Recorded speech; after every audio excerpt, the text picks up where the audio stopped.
Assembly రోజున governor ప్రసంగం రోజున ఉభయ సభలను ఉద్దేశించి గవర్నర్ మాట్లాడే ప్రసంగంలో గవర్నర్ను ఖచ్చితంగా నిలదీస్తూ గవర్నర్ ప్రసంగాన్ని అడ్డు తగులుతూ గవర్నర్ను ఖచ్చితంగా నిలదీస్తూ వైఎస్ఆర్సీపీ గలం విప్పుతుంది. దాని తర్వాత ఖచ్చితంగా మళ్ళీ మంగళవారము వైఎస్ఆర్సీపీకి సంబంధించిన ఎమ్మెల్సీలు, ఎమ్మెల్యేలు, ఎంపీలు, రాజ్యసభ సభ్యులు, లోక్సభ సభ్యులు అందరూ కూడా ఢిల్లీకి వెళ్తారు. వెళ్ళి బుధవారము ఢిల్లీలో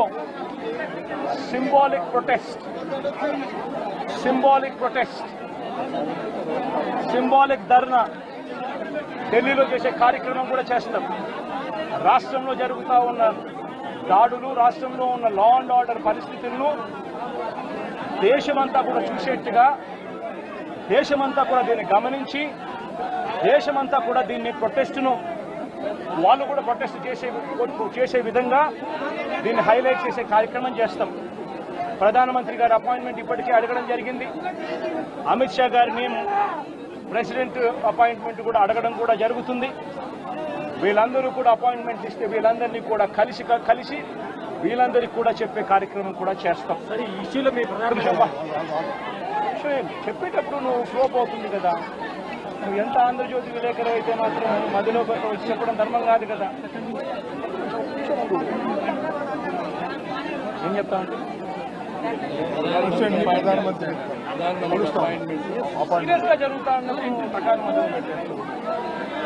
ప్రధానమంత్రి అపాయింట్మెంట్ను, హోంమంత్రి అపాయింట్మెంటు, ప్రెసిడెంట్ గారి అపాయింట్మెంటు, వీళ్ళ ముగ్గురు అపాయింట్మెంట్ కూడా అడగడం జరుగుతూ ఉంది.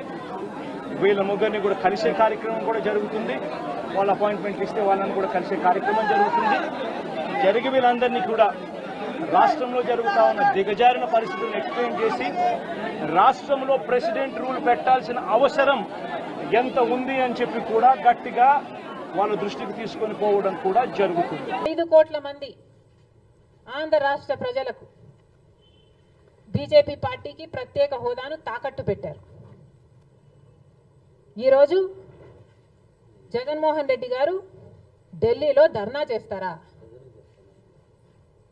ప్రత్యేక హోదా కోసం ఎందుకు చేయలేదండి ధర్నాలు? 5 సంవత్సరాల మీద అధికారంలో ఉన్నారు కదా. మరి ఢిల్లీలో మీరు ప్రత్యేక హోదా కోసం ఎన్నిసార్లు ధర్నాలు చేశారు? ప్రత్యేక హోదా అసలు ఊసే లేకుండా చేశారు కదా.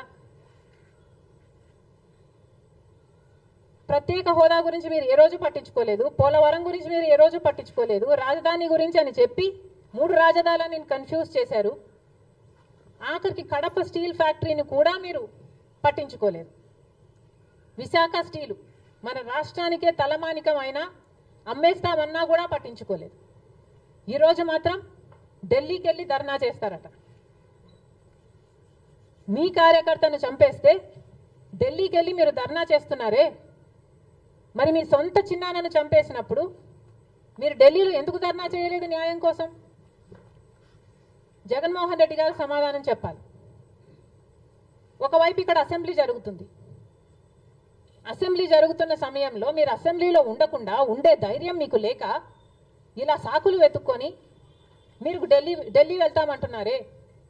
అంటే అసెంబ్లీలో ఏ బిల్లు ప్రవేశపెట్టినా అది ప్రజలకు వ్యతిరేకమైన అది పాస్ అయిపోవాలనా? మీరు ఉన్నదే 11 మంది. కనీసం ఆ బిల్స్ మీద డిస్కషన్ మీకు అవసరం లేదా? మీరు కొట్లాడాల్సిన అవసరం లేదా? ఏం ఆలోచన చేస్తున్నారు జగన్మోహన్ రెడ్డి గారు? అసలు ఈ వెనుకొండలో జరిగిన హత్య కూడా పొలిటికల్ మర్డర్ ఇది కానే కాదు, ఇది వ్యక్తిగత మర్డర్ అని కూడా అంటున్నారు కదా. మేము ఏదో సాక్షి మీడియానో లేకపోతే టీడీపీ మీడియానో పట్టుకొని మాట్లాడటం లేదు. మా ఎంక్వైరీలు మేము చేసుకొని న్యూట్రల్ మీడియాతో లోకల్గా మేము మాట్లాడిన తర్వాత మేము వచ్చిన కన్క్లూషన్ ఏమిటి అంటే ఇది వ్యక్తిగత మర్డర్. మొన్నటి వరకు కూడా హత్య చేసిన వాళ్ళు, హత్య గురైన వాళ్ళు ఇద్దరూ వైసీపీతోనే ఉన్నారు. మరి అలాంటప్పుడు ఇది పొలిటికల్ మర్డర్ ఎలా అవుతుంది? ఈ పొలిటికల్ మర్డర్ అని మీరు చెప్పి మీరు ఢిల్లీకి వెళ్ళి ధర్నా చేస్తున్నారా? దేనికి? మీ ఉనికి కాపాడుకోవడం కోసం. మీ పార్టీ కోసం అని చెప్తున్నారు. ప్రజలు ఏం ఆలోచిస్తారు? ఈరోజు వరదలు వస్తున్నాయి మన రాష్ట్రంలో, వారిని వెళ్ళి పరామర్శించాలని మీకు అనిపించలేదు. కానీ వ్యక్తిగత మర్డర్లో మీ పార్టీకి సంబంధించిన ఇద్దరు కొట్టుకొని చచ్చిపోతే ఈరోజు మీరు ఢిల్లీకి వెళ్ళి ధర్నా చేస్తారా? ప్రజల కోసం మీరు ఎందుకు నిలబడలేదు? మీ పార్టీ వాళ్ళు ఓటేస్తే మీరు గెలిచారా? మీ పార్టీ వాళ్ళ కోసమే మీరు ముఖ్యమంత్రి అయ్యారా?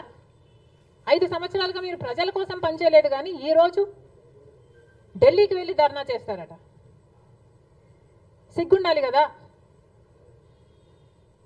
కానీ ఈ విషయంలో పోలీసులను కూడా అడుగుతున్నాం. నడి రోడ్డు మీద ఇలా హత్యలు చేసుకుంటుంటే పోలీసులు ఏం చేస్తున్నారు? ఆంధ్ర రాష్ట్ర పోలీసులుగా మీ బాధ్యత కాదా లా అండ్ ఆర్డర్ మెయింటైన్ చేయడం? ముఖ్యమంత్రి గారు, డిప్యూటీ ముఖ్యమంత్రి గారు చంద్రబాబు గారు, పవన్ కళ్యాణ్ గారిని కూడా ప్రశ్నిస్తున్నాం. మీ హయాంలో నడి రోడ్డు మీద ఇలా మర్డర్లు జరిగితే మీరు బాధ్యులు కారా? మీకు ఆపాల్సిన బాధ్యత లేదా?